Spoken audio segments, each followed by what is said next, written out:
Last time on this channel, we talked about some of history's greatest military commanders. And man, were you guys excited? We had fierce warriors, cunning tacticians, and legendary heroes.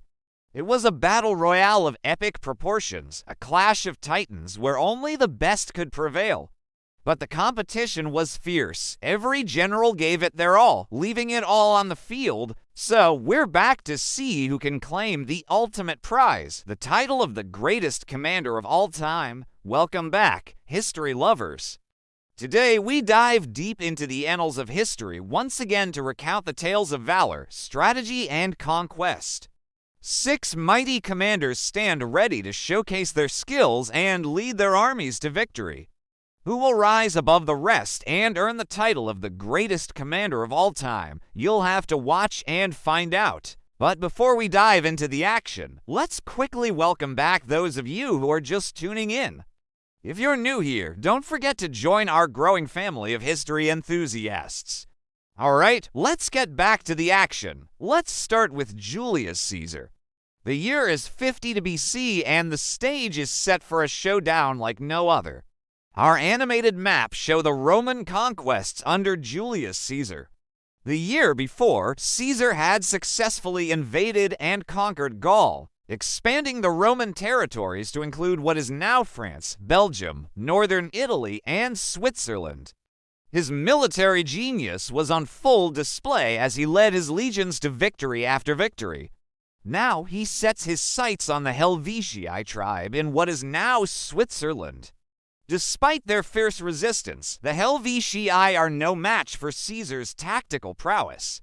He defeats them in battle and forces them to flee to the safety of their fortified settlements. But Caesar is hot on their trail and lays siege to their cities. With each passing day, the Helvetii grow weaker, their resources dwindling and their hopes fading fast, yet they refuse to surrender. Caesar, determined to break their spirit, constructs 2 lines of defense around the city, effectively cutting off any hope of escape or relief. Inside the makeshift prison, the Helvetii prepare for the worst. Trapped by Caesar's superior forces and dwindling supplies, their fate seems all but sealed. However, the brave Gauls refuse to surrender without a fight. They rally together, steeling themselves for a last-ditch effort to break free from their Roman shackles. But Caesar's forces are too strong. The Helvetii, despite their valiant efforts, are overwhelmed and forced to surrender. With the fall of the Helvetii, Caesar's reputation as a military genius grows even stronger. The news of his victories spreads far and wide, cementing his place in history as one of Rome's greatest commanders. Next up is Hannibal Barca. As the Roman army stands triumphant, their banners waving in the wind, the Carthaginians regroup, determined to turn the tide of battle in their favor. Hannibal's plan is audacious, risky, yet brilliant. He leads his elephants over the snowy mountain passes, surprising the Romans with his strategic brilliance. The element of surprise is key as Hannibal's forces emerge from the mountains, catching the Romans off guard. With his cavalry on the attack, the Roman infantry finds itself surrounded, trapped in a deadly embrace. Hannibal's double envelopment tactic is on full display as his cavalry maneuvers like a pair of scissors, closing in on the Roman center. It's a masterpiece of military strategy, a calculated move that leaves the Romans with nowhere to turn. And then it happens. The cavalry collides. The momentum is irresistible. The Roman infantry is crushed, their shields and armor no match for the sheer force of Hannibal's assault. The battle rages, but the outcome is inevitable. Hannibal's forces, fueled by their strategic advantage and the promise of victory, leave nothing to chance. They press their attack relentlessly, ensuring that the Romans will never forget this day. The dust settles, the clash of arms grows silent, and the victors stand tall. It's a moment of triumph, a testament to Hannibal's military genius, but the story doesn't end here. This is just one chapter in a tale of courage, strategy, and unwavering determination. And as the sun sets on the battlefield, the stars seem to align, setting the stage for more epic battles and unforgettable victories. And now we shift our focus to Saladin. The year is 1187, and the stage is set for a clash of epic proportions. The Crusader army under King Baldwin IV, the valiant Lionheart, marches on to conquer the Ayyubid-held city of Hattin. But little do they know, Saladin, the Muslim leader, has a plan of his own. The Crusaders, confident in their strength, push forward, unaware of the trap that awaits them. Saladin's forces are well hidden, biding their time in the surrounding hills. As the Crusaders approach, the Ayyubids strike, overwhelming their enemies with their sudden attack.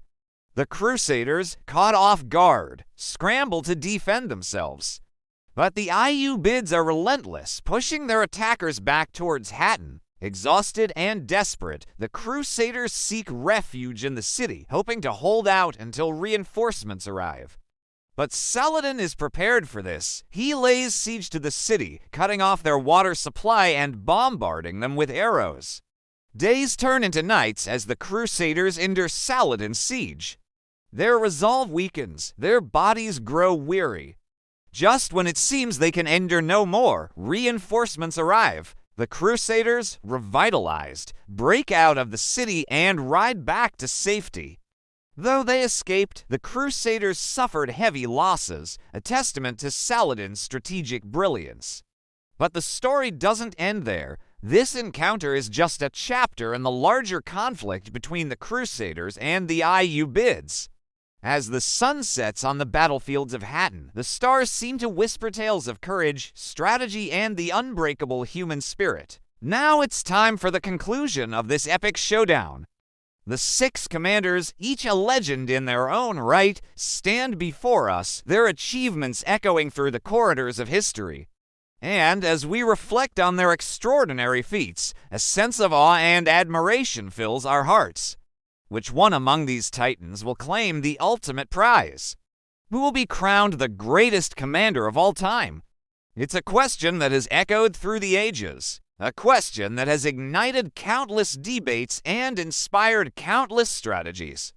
But before we reveal the winner, remember, the true spirit of history lies in the sharing of knowledge. So tell us, which commander do you think deserves the crown?